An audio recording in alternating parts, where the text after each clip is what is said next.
Jangan lupa tonton, subscribe, like, and share.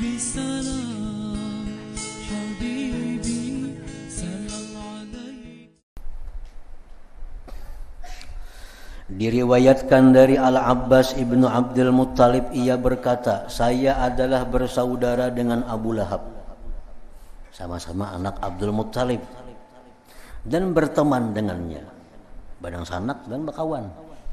Ketika ia meninggal dunia dan Allah memberitahukan tentangnya dengan apa yang dia beritahukan, maka saya bersedih hati atasnya dan menyusahkanku oleh urusannya.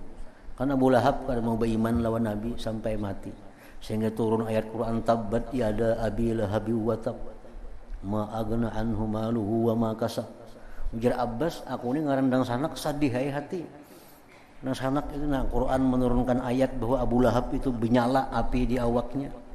Aku ini sedih.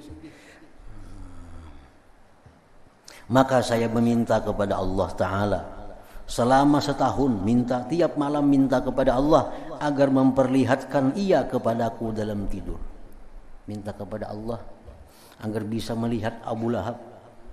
Minta bermimpi tiap malam sampai setahun, minta kepada agar bisa bermimpi Abu Lahab, agar bisa minta melihat Abu Lahab bagaimana keadaan di sana. Lalu saya bermimpi melihatnya, ia menyala dengan api, ujar Abbasnya. Lalu saya bertanya kepadanya tentang keadaannya, bagaimana keadaan engkau wahai Abu Lahab? Maka ia menjawab, saya menjadikan neraka dalam azab, tidak diringankan daripadaku dan tidak dilapangkan azab neraka ini kecuali pada malam Senin dari semua malam dan hari. Tiap hari aku disiksa seperti ini, jar Abu Lahab, kecuali pada malam Senin aku dapat keringanan daripada azab ini. Lalu jar Abbas, saya bertanya, bagaimana demikian? Kenapa malam Senin dapat keringanan azab? Ia berkata, dilahirkan pada malam itu Muhammad sallallahu alaihi wasallam. Lalu Umaymah datang kepadaku, seorang hamba sahaya, budak. Lantas ia memberi berita gembira kepadaku bahwa Aminah telah melahirkannya. Maka saya merasa senang dengannya, dan saya merdekakan budak perempuanku karena merasa senang dengannya. Jadi waktu lahir Nabi kita, seorang budak Abu Lahab ngarannya Umaymah datang, wahai Abu Lahab, itu Aminah telah melahirkan putra laki-laki. Abu Lahab itu saking gembiranya mendengar Aminah melahirkan itu, yang menyampaikannya dimerdekakan oleh Abu Lahab. Engkau merdeka, sudah ampih jadi budakku, nanti lepas. Maka Allah memberi ganjaran kepadaku dengan sebab yang demikian itu, bahwa dihilangkan daripadaku azab pada setiap malam Senin. Nah, karena pernah sekali Abu Lahab ini gembira dengan lahirnya Rasulullah sallallahu alaihi wasallam. Padahal belum tahu itu jadi nabi, belum tahu itu jadi rasul. Abu Lahab ada tahu lagi kekanakan ini bakal jadi rasul, gini ada tahu. Abu Lahab belum, cuma gembira karena ini anak kemanakan nih telah melahirkan, hitungannya cucu Nabi kita, anak kemanakan, anak dang sanak. Nah, ini anak dang sanak telah lahir. Lalu gembira hati kedatangan ini.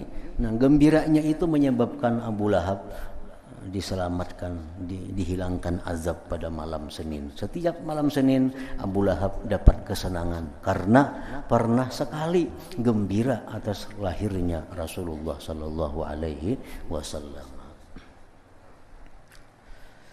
Nah, jadi keterangan ini dapatnya dalam mimpi Abbas, bahwa Abu Lahab diringankan azab setiap malam Senin. Abdul Wahid bin Zaid berkata, saya keluar untuk menunaikan ibadah haji. Lalu saya ditemani oleh seorang laki-laki yang tidak berdiri, tidak duduk, tidak bergerak dan tidak berdiam, melainkan ia membaca salawat kepada Nabi sallallahu alaihi wasallam. Abdul Wahid salah seorang aulia Allah, naik haji, takawan lawan seorang laki-laki, nang bacaannya salawat melulu. Berabah, salawat, duduk, salawat, berdiri, bersalawat, berjalan, bersalawat. Salawat saja amalannya. Lalu saya bertanya kepadanya, jar Abdul Wahid ini tentang yang demikian itu.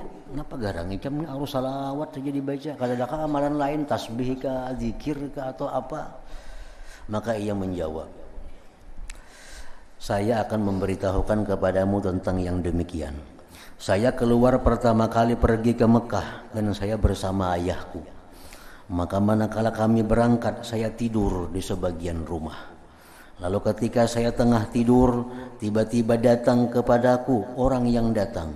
Seraya berkata kepadaku, bangunlah, Allah telah mematikan ayahmu dan menghitamkan wajahnya.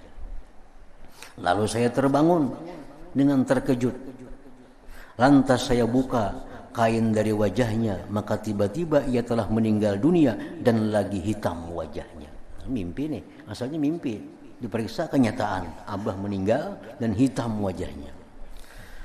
Lalu rasa ketakutan masuk kepadaku sebab demikian itu. Maka kenapa abah ini makamu hirang?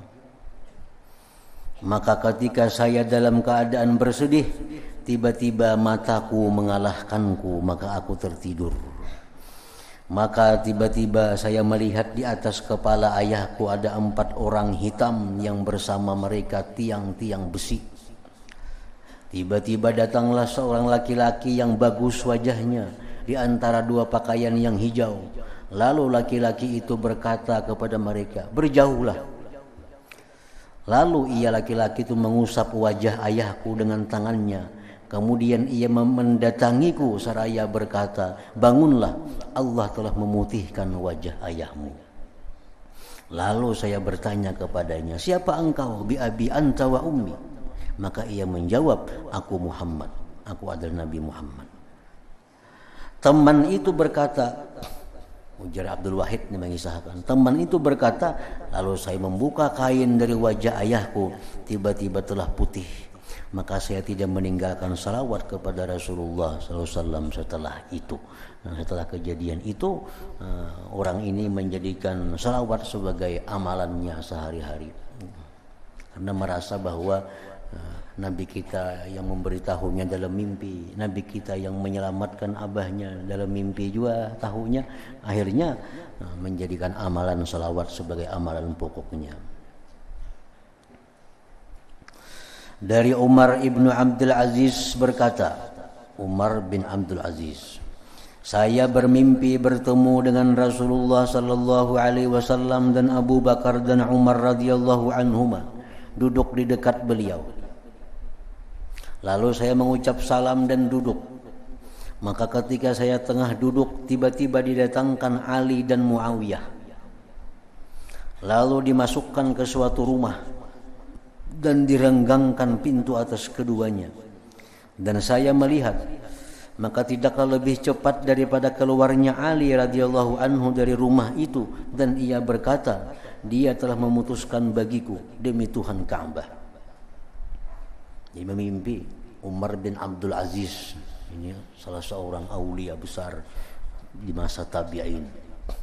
Bermimpi dudukan bersama Rasulullah, Abu Bakar, ada Sayyidina Umar. Tiba-tiba datang Sayyidina Ali dan Muawiyah. Keduanya masuk ke rumah. Rumah itu renggang pintunya. Begitu masuk keduanya, Sayyidina Ali keluar. Dan Sayyidina Ali berkata, dia telah memutuskan bagiku demi Tuhan Ka'bah. Dan tidaklah lebih cepat daripada keluarnya Muawiyah sesudah Ali. Habis itu Muawiyah pun keluar dari rumah itu. Dan ia berkata, dia telah mengampuniku demi Tuhan Ka'bah. Ibnu Abbas radhiyallahu anhu suatu kali terbangun dari tidurnya. Lalu ia mengucapkan innalillahi wa inna ilaihi raji'un. Ibnu Abbas bangun guring mengucapkan innalillahi wa inna ilaihi raji'un. Dan ia berkata, Al-Husain terbunuh demi Allah. Jadi Ibnu Abbas, Sayyidina Husain terbunuh. Dan demikian itu sebelum terbunuhnya. Belum kejadian lagi Husain terbunuh, belum. Ibnu Abbas sudah bermimpi Husain itu terbunuh. Lalu para sahabatnya ingkar, tidak percaya kepada Ibnu Abbas. Maka ia berkata, saya bermimpi, jar Ibnu Abbas, bertemu dengan Rasulullah sallallahu alaihi wasallam. Dan bersama beliau kaca dari darah. Lalu beliau bersabda, apakah kamu tidak mengetahui apa yang diperbuat oleh umatku sepeninggalku? Mereka membunuh cucuku Al-Husin, dan ini darahnya dan darah teman-temannya yang aku mengangkatnya, melaporkannya kepada Allah Subhanahu wa taala. Itu mimpi yang disampaikan Nabi kepada Ibnu Abbas.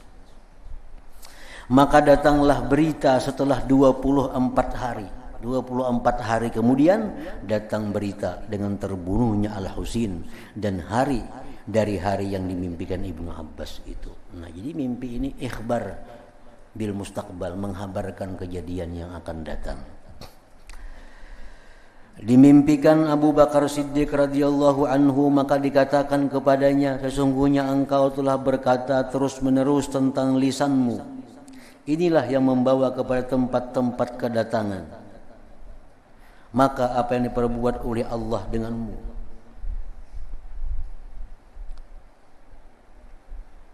Sesungguhnya engkau telah bermimpi, telah berkata terus-menerus tentang lisanmu. Jaga lisan, pelihara lisan.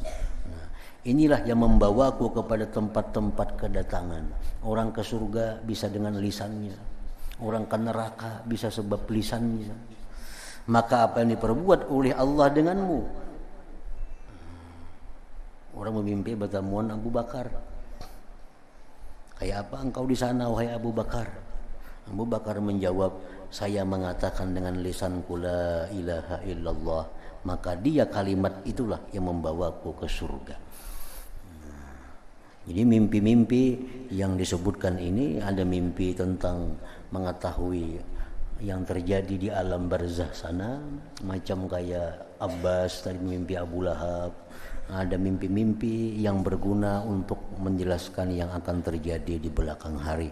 Walhasil mimpi yang baik itu disebut mubasyirat, kabar yang menggembirakan. Jangan lupa tonton, subscribe, like, and share.